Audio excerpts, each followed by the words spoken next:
Hello, my friends. My name is Miss Ing. I'm from the Shayla Northwest Library, and I have another Ashley Bryan book. This is a fable from Africa that he has retold and illustrated beautifully called The Story of Lightning and Thunder.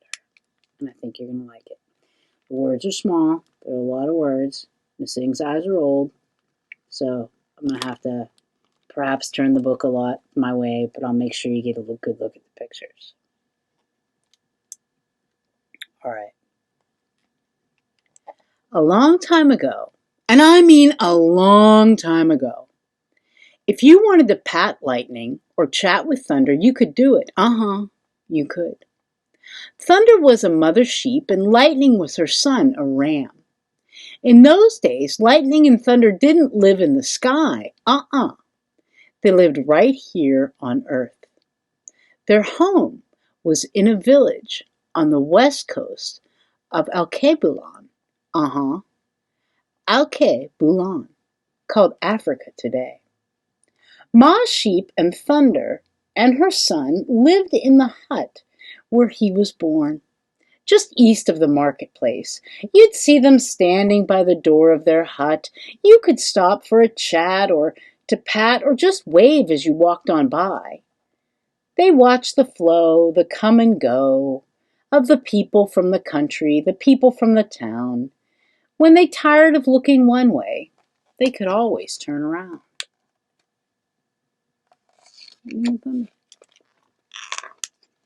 Use your head, son, Ma Sheep Thunder said. If things don't work out one way, try another. Hear what I say. I'm your mother. I hear you, said Sun Ram Lightning. And he did, in his own way. Ma Sheep Thunder was a good friend of Rain. If the farmer's fields needed moisture, Ma Sheep Thunder would go high up into the nearby mountain to call rain. But often she had to call for a long, long time before rain came. After her son was born, Ma Sheep Thunder taught him to help her call for rain. Then her rumbling voice and the flash of her son's fleece as he raced into the mountain caught Rain's attention at once, and Rain came quickly. She was thunder, he was lightning, get it? Thunder, lightning, and then comes rain, see? Now, one season the farmlands were dry, and the king sent for Ma Sheep Thunder and Sun Ram Lightning. He knew that they were Rain's best friends, and they could call rain down.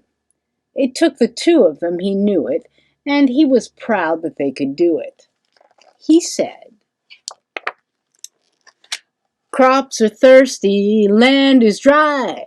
Call friend rain down from the sky." And off they went. When they were high up in the mountains, Sun Ram Lightning bolted ahead of his mother. He zigzagged across the slopes, sparks flying from his coat. Ma Sheep Thunder followed, calling, "Ba, bam, bam, ba, bam, lam." Suddenly, rain clouds appeared along the path to the mountaintop.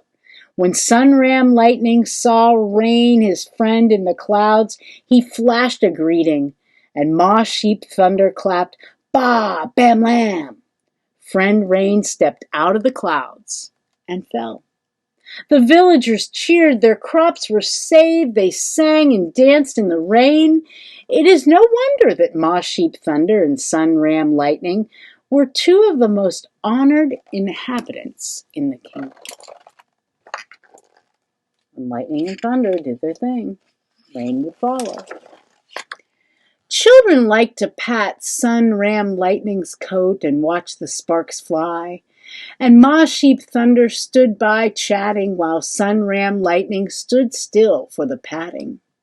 However, he much preferred racing in the mountain, sparks flying, his mother following. Well, one year, Ma Sheep Thunder and Sun Ram Lightning came often at the king's call for rain.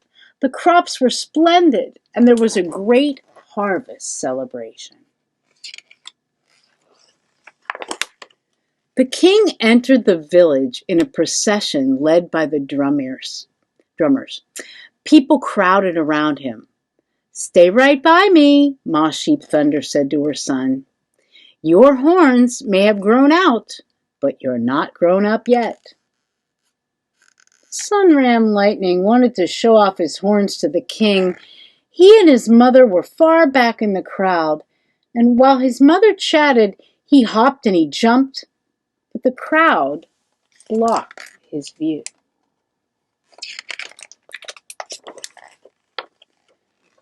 "If things don't work out one way, try another," he said, remembering his mother's words. "Use your head."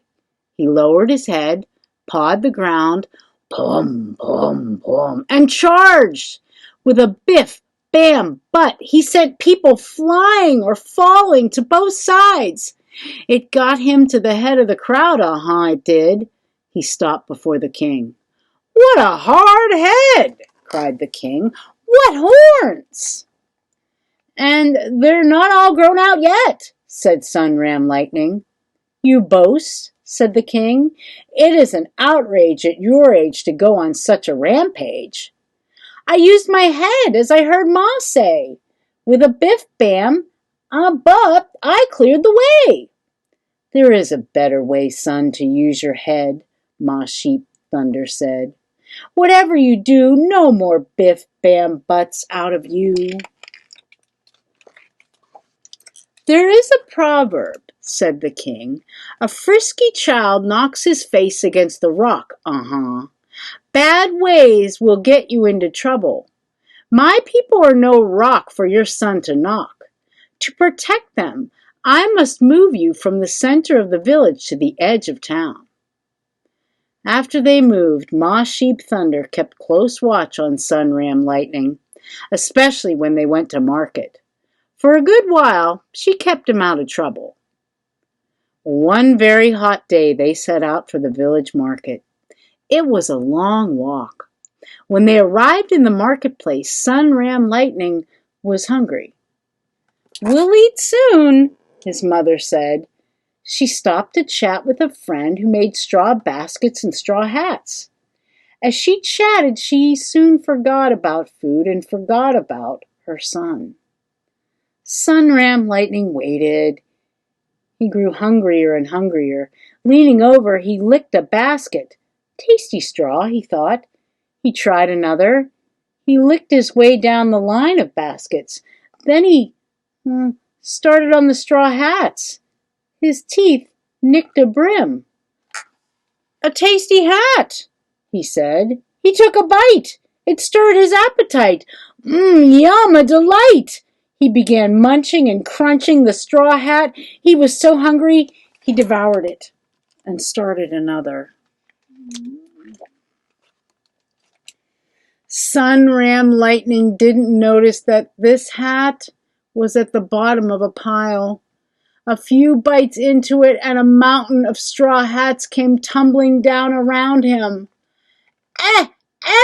The straw hat maker said when she turned and saw what was happening. Sunram Lightning was surprised to find himself in a sea of hats. The straw maker raised her broom to strike. Sunram Lightning shook free of the hats. He lowered his head and pawed the ground. "Parum, parum, parum." "Stop!" cried Ma Sheep Thunder. Whether her stop was for the straw maker or for her son, it didn't stop either one of them. Sunram Lightning charged. Wham, biff, bam. His head split the bottom of the broom and spilled the straw maker. She landed crunch on 5 straw baskets. She does not look happy. Ma Sheep Thunder helped Straw Maker to her feet. She apologized to her friend as she hurried her son away from the scene. "Didn't I tell you no more biff-bam butts?" she said. "That was no biff-bam butt," said Sunram Lightning. "That was my wham, biff, bam. I saw that broom coming. I couldn't dodge it, so I charged it. I used my head, just as you said." "There is a better way for you to use your head, son," his mother said. "Whatever you do, more than wham, biff, bam out of you. No more than wham, biff, bam out of you. No more, no more, no more.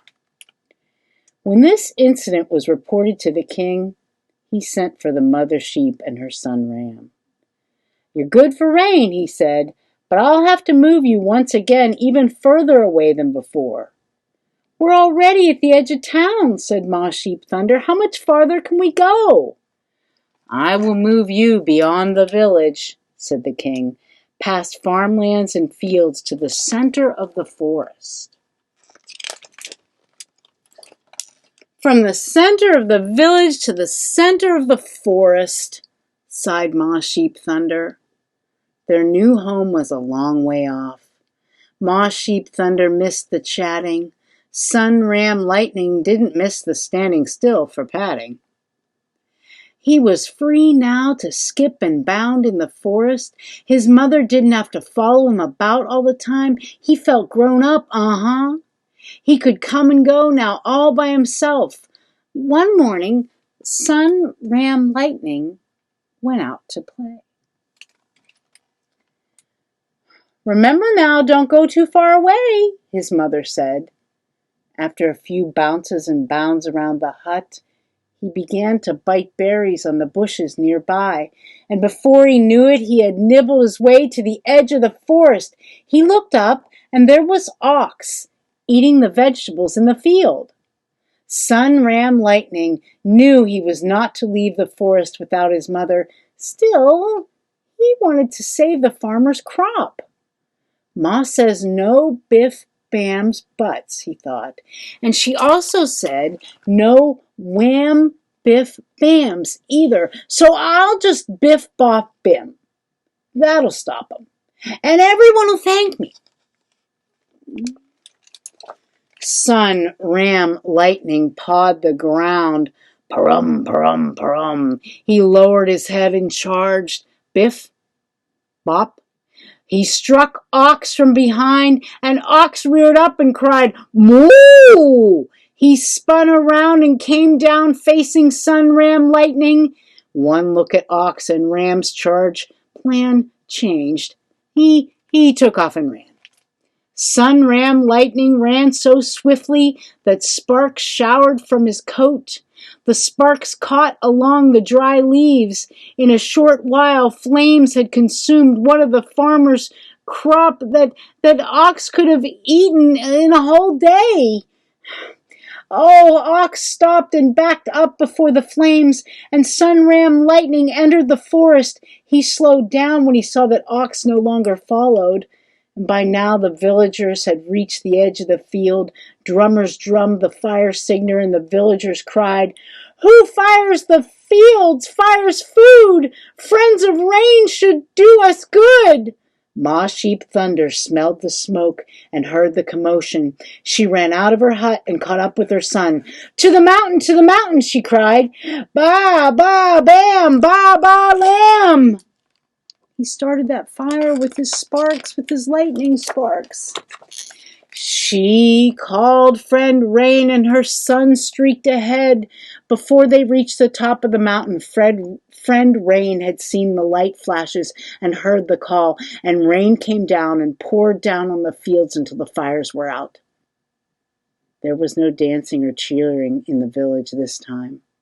A solemn group of villagers stood behind the king as Ma Sheep Thunder and Sun Ram Lightning entered the village. I've heard the cry of my people, said the king. They no longer feel safe with you living on earth amongst them. Even when your son tries to help, he hurts. From now on, you are banished from my kingdom and from the earth. Your home will be far away from us all, beyond our call, in the sky. Ma Sheep Thunder and Sun Ram Lightning obeyed the wishes of the king and his people. They returned to the mountain, and when they reached the mountaintop, they kept on going. They followed the path that clouds take when they come down from the sky to the mountain. Farther and farther along the path they went. At last they reach their new home in the sky, and that is where they live to this day. Thunder and lightning live in the sky. Every now and then, Sunram Lightning gets away from home. He does. And he still causes trouble.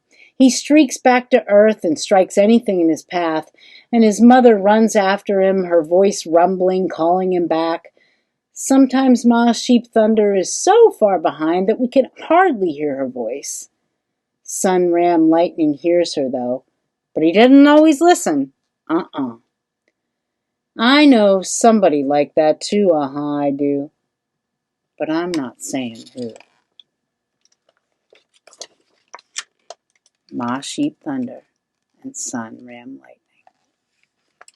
So that's why you hear lightning, you see lightning first, and then hear thunder. Or sometimes you just see lightning and then don't hear the thunder, right? Because she's too far away. And that's why we can't call on thunder and lightning when we need water. And that's why, according to African legend, according to The Story of Lightning and Thunder by Ashley Bryan. My friends, check out ashleybryancenter.org. It'll be on this post. And have yourself a very merry evening. And before you do that, in order to enhance your evening experience, please remind yourself that you have a beautiful brain and give it a kiss. That you have a loving, kind, full of welcome heart and give that a kiss. And look in the mirror and say what is true. Hey, good looking, because you are. Here's looking at you, kids. Thank you very much.